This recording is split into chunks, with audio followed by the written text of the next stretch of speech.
welcome back. Hope you're doing good. We're continuing our reading of this wonderful book, Hamza Yusuf's, and we're continuing our reading of the poem that dealt with love of the world, okay?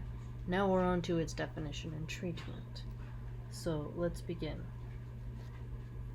The Prophet, peace be upon him, prohibited vilification of the world. He said, "Do not curse the world, for God created the world, and the world is a means to reaching knowledge of God." Now, thinking of the world as a way of reaching knowledge of God, that means like the testing ground in my mind, right?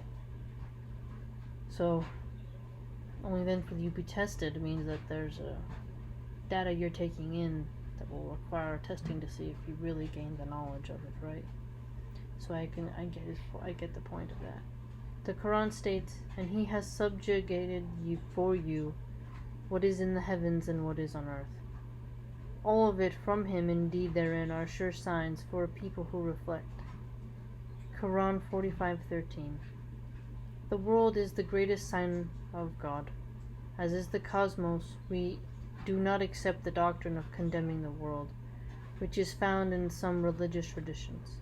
Yes, some religious traditions kind of do see the world as a little bit more, less rosy at times. Sometimes they overclassify it as just lustful temptations or greed. There are some nice aspects to it. Others see it as a war playing ground, so we say that He created everything in the world and has subjugated its resources for our just and conscientious use. What is censured is loving those things that are sinful or that lead to sinful matters. Okay, so you can't do it, and it's against the it's haram, it's not mubah or makruh, reprehensible. Okay, so it leads you to transgress, and loving the ephemeral aspects of the world to the point that it suppresses one's spiritual yearning. Okay, so you should never stop with your spiritual yearning, and if it suppresses your spiritual yearning, then you shouldn't have it. The Imam says that the love of this world is praised or blamed based on what good or harm it brings to a person. Okay, so you can praise it or blame it, but it all comes down to how it will influence the person. If it leads to a diseased heart, such as greediness and arrogance, then it is blameworthy. See, arrogance is a hard one, because there's currency in arrogance and pageantry, and it grabs the eye sometimes when it's done in a theatrical way. It's quite hard, right? If it leads to spiritual elevation and healing of the heart, then it is going to be permissible, right? Praiseworthy, yeah. Anything that is obtained from the necessities of living on earth, food, housing, shelter, and the like, is beneficial and is not considered worldly per se. Okay, so worldly, it doesn't automatically just mean like food, housing, and shelter. Okay, good point. So like if you want to have a nice fence in your yard, that wouldn't be like overly like transgressing or something. That's what I'm thinking about. Attaining wealth and position for the benefit of the needy is not considered blameworthy. So if you really want to help the people, then it's not blameworthy. But if you want to get that wealth and power to benefit just your family, well, you're not doing good. What scholars traditionally have warned against with regard to attaining wealth is the danger of eventual transgression because of the temptations, the magnetism that it holds, right? The alureness of it, man, I'm telling you. It's like Frodo and his ring of power. The more wealth one acquires, the higher the probability that one will become preoccupied with other than God. Okay, so you get too much money, you won't think about God as much as you should because you'll be guarding it all the time. Doesn't mean you don't protect what little you have, just that you don't concentrate on hoarding.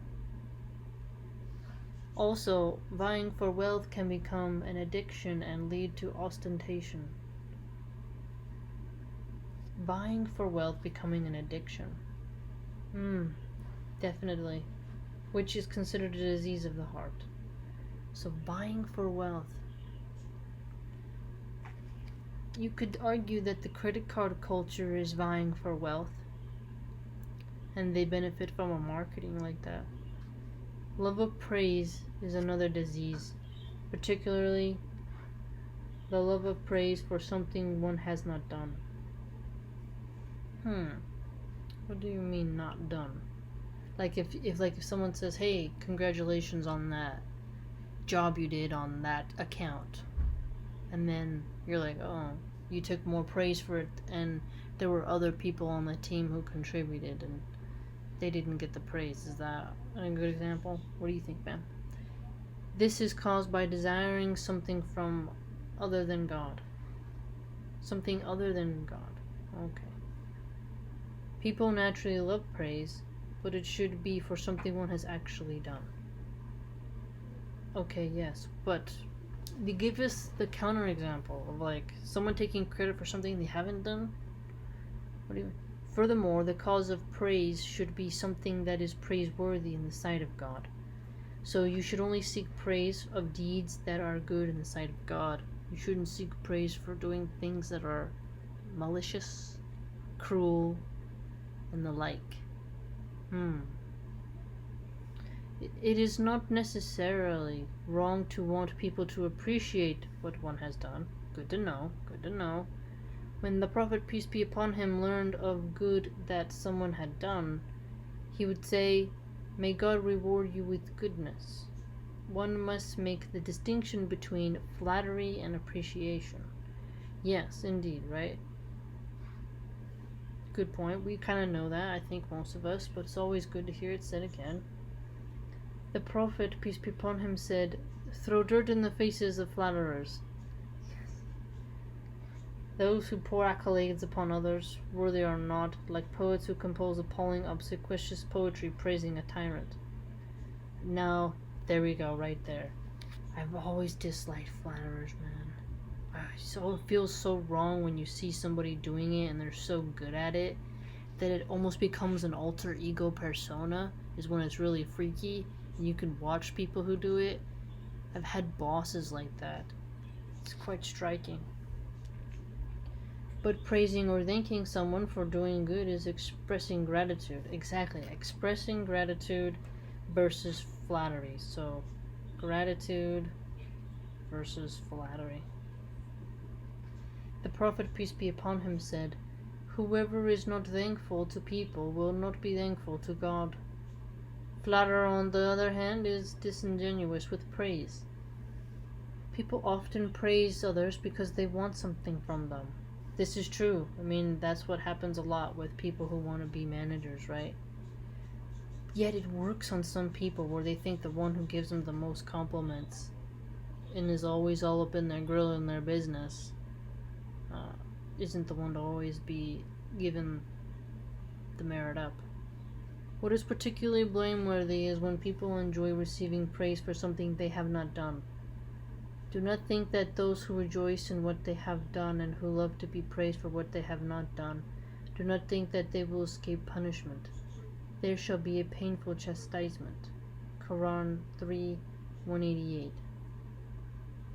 Okay, I'm still waiting on him to give me an example. For example, in academia, some professors receive tribute for their work students actually did. Okay, exactly. Finally, thank you. I needed another example. So yes, don't take credit for any academic work you didn't do. I really dislike people who find ways to cheat. It's terrible. In the corporate culture, it is not unheard of for managers to be credited for the accomplishment of a team of people. I saw that earlier, remember? I said the same thing. To whom the managers sometimes attribute nothing.